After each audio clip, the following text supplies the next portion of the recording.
As the India-Canada diplomatic face-off continues, the memories of the Kanishk plane bombing have come back to haunt Justin Trudeau.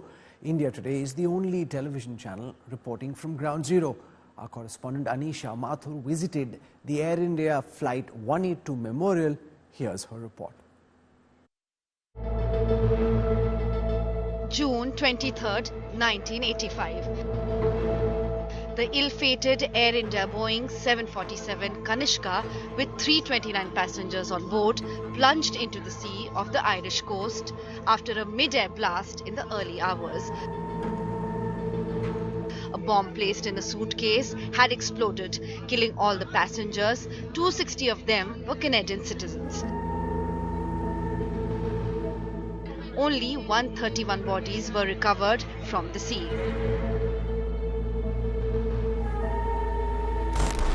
Fast forward to 2023.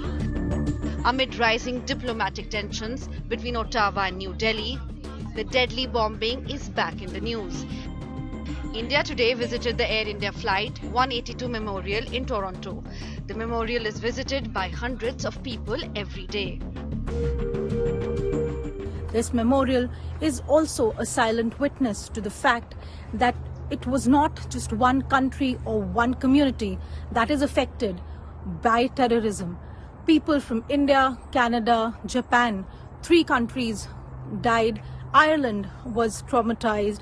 This particular memorial, the sundial, contains stones from India, Canada, Japan, Ireland and USA as a memorial, as a tribute to those who died in the bombing in 1985. Now it tells you on here all the names of the country and people from it.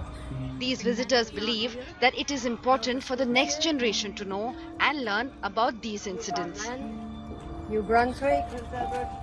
We shouldn't forget this tragedy, and in light of the recent news, it's more important that I educate my children to know about our past.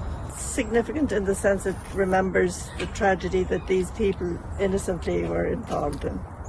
Okay. And it was horrific at the time. Earlier, India Today also spoke to a victim of the bombing who lost his family in the attack.